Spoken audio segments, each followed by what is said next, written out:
Banyak anak-anak muda yang tanya ke Kak Heni gini, Kak Heni gimana sih aku bisa yakin bahwa orang itu benar-benar cinta sama aku? Gimana sih meyakini bahwa dia tuh orang yang benar-benar aku cinta gitu? Cinta tuh fondasi yang paling kuat dalam hubungan. Jangan pernah menikah karena status atau usia. Menikahlah dengan orang yang benar-benar mencintai Anda dan benar-benar membuat Anda jatuh cinta. Jangan pernah bangun hubungan atas dasar kasihan, tapi benar-benar karena Anda mencintai seseorang. Dalam hubungan kita bakal ngadapin yang namanya ujian, rintangan, tantangan, baik dari orang tua, keadaan, kerjaan, dan lain sebagainya. Tapi cinta itu akan teruji justru ketika kita menghadapi ujian dalam hubungan. Itu yang akan membuat kita sadar seberapa dalam kita sebenarnya mengasihi pasangan kita dan seberapa dalam pasangan kita mengasihi kita. Kak Heni sama Kak Jojo, kami berdua tuh ngalamin banyak banget tantangan waktu pacaran. Dari mulai nggak disetujuin orang tua, dari mulai kita sempat nggak sevisi, karakter yang berbeda, tapi kita berdua bisa ngelewatin itu dan selama 9 tahun bisa dibilang kita benar-benar sama-sama berjuang. Hubungan itu nggak akan pernah berhasil kalau cuma satu orang doang yang fight. Harus dua-duanya, harus dua orang sepakat berjuang sama-sama untuk mempertahankan hubungan. Kita nggak ngelawan orang tua, tapi kita doain orang tua kita. Saya berdoa waktu itu gini, kalau memang Jojo benar-benar jodoh Tuhan buat saya, Tuhan akan jamah orang tua saya. Dan Kak Heni taat, Kak Heni nggak nikah sampai kita direstuin. Kak Heni percaya gini, kalau Tuhan tuh ngizinin kita lahir di sebuah keluarga, Tuhan nitipin kita sama orang tua kita. Mungkin orang tua kita belum kenal Tuhan, tapi percayalah gini, Tuhan bisa pakai apa saja. Tentu kalian pernah dengar Tuhan pakai keledai buat bicara. Masa Tuhan nggak bisa pakai orang tua kita? Semua ujian dan tantangan membuat kita tuh bergantung sama Tuhan, nggak ngandalin kekuatan kita sendiri. Kita diajarin taat, kita diajarin menguasai diri, sabar,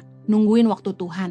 Nah justru kasih itu diuji lewat tantangan sehingga kita belajar banyak hal. Dalam 1 Korintus 13 ayat yang keempat bilang gini, kasih itu sabar. Nah makanya seharusnya waktu kita ngadapin tantangan, rintangan dalam hubungan, kalau betul-betul kita tuh saling mengasihi, kita tuh bakal sabar, sabar nunggu. Firman Tuhan bilang dalam 1 Korintus 13 ayat ke-7, sabar menanggung segala sesuatu. Kak Heni sempat cerita waktu pacaran, aduh sama mama Kak Heni tuh dihajar dan sebagainya. Kak Heni tetap sabar dan kita tetap nunggu sampai Tuhan bekerja dan menyatukan kita. Kak Heni udah bilang gini, kalau memang bukan dari Tuhan, ya udah kita juga lepasin. Kak Heni saat itu yakin bahwa Kak Jojo dari Tuhan karena Tuhan udah bicara sama Kak Heni. Sebenarnya ujian itu bagus untuk menguji seberapa sungguh-sungguh pasangan kita sama kita juga. Kalau dia gampang ngelepasin kita hanya karena tantangan yang dia hadapin, berarti ke depan pun ketika kita nikah, badai pernikahan itu jauh lebih hebat daripada badai waktu pacaran. Kalau waktu pacaran aja dia gak bisa setia, gak sabar, nunggu waktu Tuhan, dan